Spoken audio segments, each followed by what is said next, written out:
আসসালামু আলাইকুম। চতুর্থ শ্রেণীর বিজ্ঞান বই নিয়ে ধারাবাহিকভাবে আলোচনা করছিলাম তোমাদের সাথে। তার ধারাবাহিকতা এখন তার দ্বিতীয় অধ্যায় নিয়ে আলোচনা করব।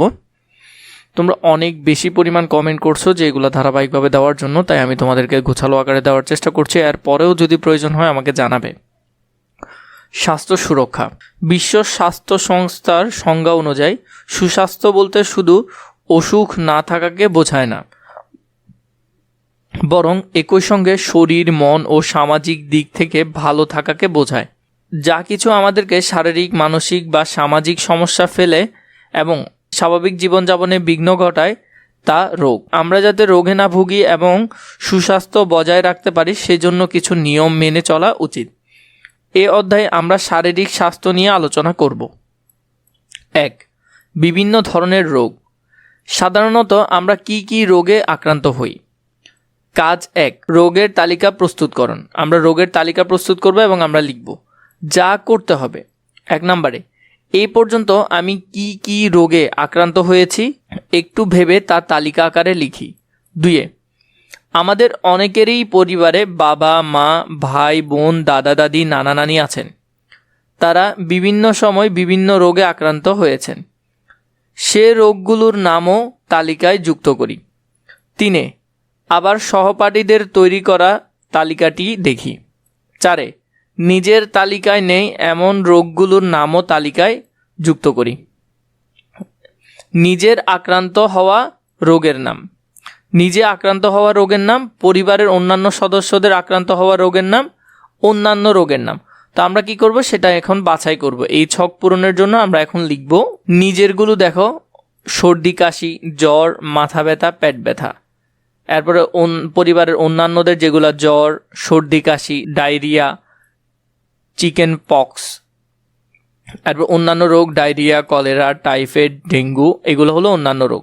তো এই যে এখান থেকে এগুলো আছে, এগুলো নিয়ে সুন্দর করে কোথায় লিখবে? এই বক্সে পূরণ করে ফেলবে।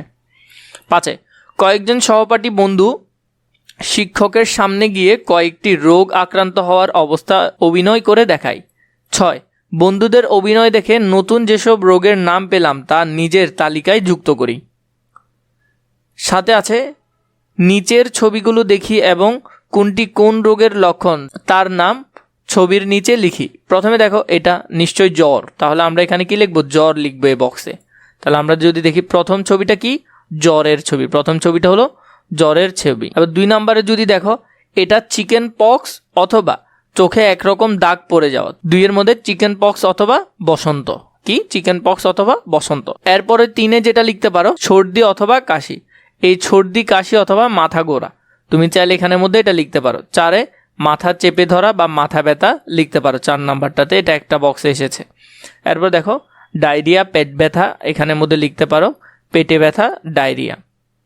তাহলে এইভাবে করে এখানে ছবি, যদিও এগুলো মনে হচ্ছে একটা একটা, এখানে কিন্তু 2টা লিখতে পারো। এখানে 2 জনের অবস্থা দিয়েছে, তাই 2টা লিখাই ভালো হবে।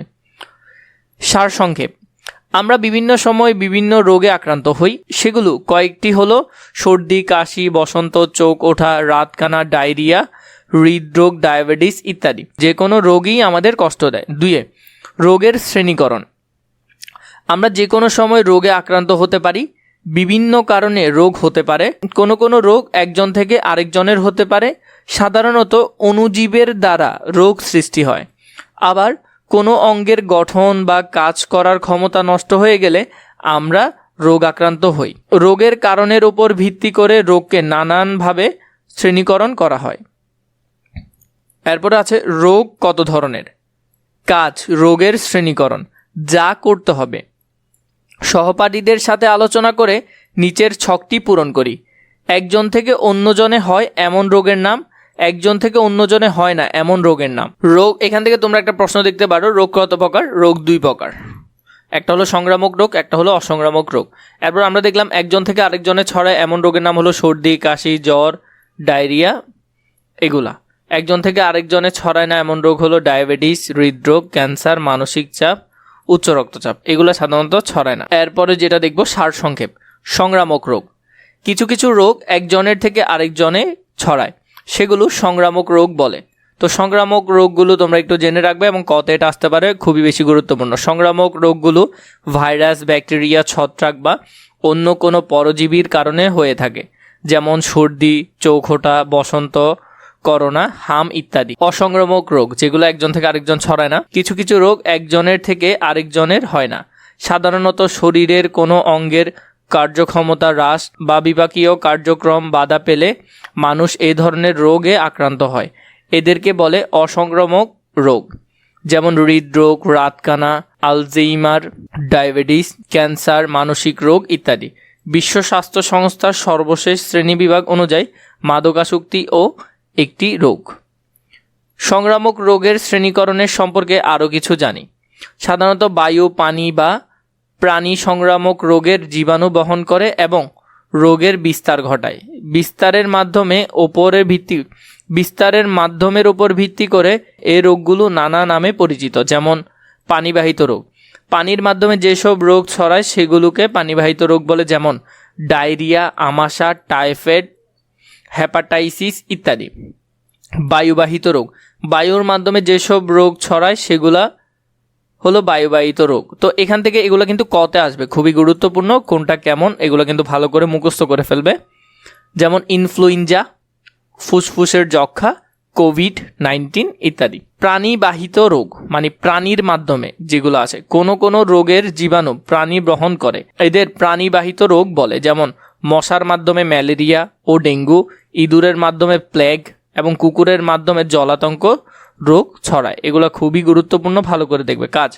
বায়ু, পানি ও পানিবাহিত রোগ শনাক্তকরণ। যা করতে হবে: 1. নিজে ভেবে ও সহপাঠীদের সাথে আলোচনা করে নিচের ছকটি পূরণ করি।